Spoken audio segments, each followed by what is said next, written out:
Welcome back to ರೇಖಾ ಶುಚಿ ರುಚಿ channel. ಬೇಗ ನಮ್ಮ ಚಾನಲನ್ನು ಸಬ್ಸ್ಕ್ರೈಬ್ ಮಾಡ್ಕೊಳ್ಳಿ. ವಿಡಿಯೋ ಲಿಂಕನ್ನು ಬೇರೆಯವ್ರಿಗೂ ಸಹ ಶೇರ್ ಮಾಡಿ ಹೆಚ್ಚಿನದಾಗಿ ಸಬ್ಸ್ಕ್ರೈಬ್ ಆಗೋದಕ್ಕೆ ಹೇಳಿ ಸಪೋರ್ಟ್ ಮಾಡಿ ಅಂತ ಹೇಳ್ತಾ ಈ ದಿನ ನಾನು ನಿಮಗೆ ತಿಳಿಸ್ಕೊಡ್ತಾ ಇರೋಂತಹ ರೆಸಿಪಿ ಬಂದು ಬಾಳೆಕಾಯಿ ಪಚ್ಚಡಿ. 2 ಬಾಳೆಕಾಯಿನ ತಗೊಂಡಿದ್ದೀನಿ ನಾನು. ಸಿಪ್ಪೆಯನ್ನು ತಗೊಳ್ಬೇಕಾಗುತ್ತೆ, ನಾರಿನ ಅಂಶ ಇರುತ್ತೆ, ಹಂಗಾಗಿ ಸಿಪ್ಪೆಯನ್ನು ತೆಗೆದುಬಿಡಿ. ಸಿಪ್ಪೆಯನ್ನು ತೆಗೆದ ನಂತರ 2 ತುದಿಯನ್ನು ಕತ್ತರಿಸಿ ರೌಂಡ್ ಶೇಪಲ್ಲಿ ನಾನು ಸಣ್ಣ ಸಣ್ಣ ಪೀಸ್ಗಳಾಗಿ ಕಟ್ ಮಾಡ್ಕೊಳ್ತಾ ಇದ್ದೀನಿ. ಈ ರೀತಿಯಲ್ಲಿ ನೋಡಿ, ಕಾಣಿಸ್ತಾ ಇದೆಯಲ್ಲ ನಿಮಗೆ. ಈ ರೀತಿ ಕಟ್ ಮಾಡ್ಕೊಂಡಂತಹ ನಂತರ ಅದನ್ನು ಪೀಸಸ್ಗಳನ್ನೆಲ್ಲ ನೀರಿಗೆ ಸೇರಿಸ್ತಾ ಇದ್ದೀನಿ. ಬಾಳೆಕಾಯಿ ಕರೆ ಆಗುತ್ತೆ ಕಪ್ಪುಗೆ, ಹಂಗಾಗಬಾರ್ದು ಅಂದರೆ ಈ ರೀತಿ ನೀವು ನೀರೆಲ್ಲ ಹಾಕಿ ಇಡಬೇಕು.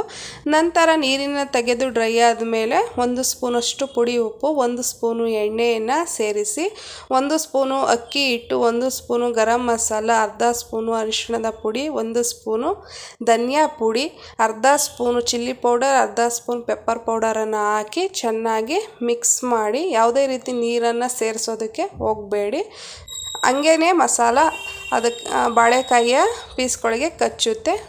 ಈ ರೀತಿಯಾಗಿ ಮಿಕ್ಸ್ ಮಾಡಿದ ನಂತರ ಒಂದು 10 ನಿಮಿಷ ರೆಸ್ಟಲ್ಲಿ ಇಟ್ಬಿಡಿ. ನಂತರ ಒಂದು ಬಾಣಲಿಯನ್ನು ಇಟ್ಟು ಬಾಣಲಿ ಬಿಸಿಯಾದ ಮೇಲೆ 1 ಸ್ಪೂನು ಎಣ್ಣೆಯನ್ನು ಸೇರಿಸಿ ಒಗ್ಗರಣೆ ಕೊಡಿ. ಅರ್ಧ ಸ್ಪೂನಷ್ಟು ಸಾಸಿವೆ, ಸ್ವಲ್ಪ ಕರಿಬೇವಿನ ಸೊಪ್ಪನ್ನು ಹಾಕಿ ಬಾಣಲಿ ಸುತ್ತ ಎಣ್ಣೆ ಆಗೋ ಹಾಗೆ ನಾನು ಇದು ಮಾಡ್ತಾಯಿದ್ದೀನಿ, ನೋಡ್ತಾ ಇರ್ಬೋದು. ಎಲ್ಲ ಕಡೆ ಬಾಳೆಕಾಯಿ ಪಚ್ಚಡಿಯನ್ನು ಒಂದೊಂದೇ ಹಾಕ್ತಾ ಹೋಗಿ ಲೋ ಫ್ಲೇಮಲ್ಲೇ ಇಟ್ಕೊಳ್ಳಿ. ಈಸಿಯಾಗಿ ನೀವು ಒಂದು 5 ಮಿನಿಟ್ಸಲ್ಲೇ ಈ ರೆಸಿಪಿಯನ್ನು ಪ್ರಿಪೇರ್ ಮಾಡ್ಕೋಬೋದು. ತುಂಬಾ ಟೇಸ್ಟಿಯಾಗಿರುತ್ತೆ. ಜಸ್ಟ್ 2 ಸ್ಪೂನ್ ಆಯಿಲ್ ಇದ್ದರೆ ಸಾಕು ಈ ರೆಸಿಪಿ ಪ್ರಿಪೇರ್ ಮಾಡೋದಕ್ಕೆ. ಹೆಚ್ಚಿನದಾಗಿ ಎಣ್ಣೆಯೂ ಸಹ ಬೇಕಾಗೋದಿಲ್ಲ. ನೀವು ಸಹ ಈ ಒಂದು ವಿಧಾನದಲ್ಲಿ ನಿಮ್ಮ ಮನೆಯಲ್ಲಿ ಟ್ರೈ ಮಾಡಿ, ತುಂಬಾ ಚೆನ್ನಾಗಿರುತ್ತೆ ಈ ಒಂದು ರೆಸಿಪಿ. Thank you.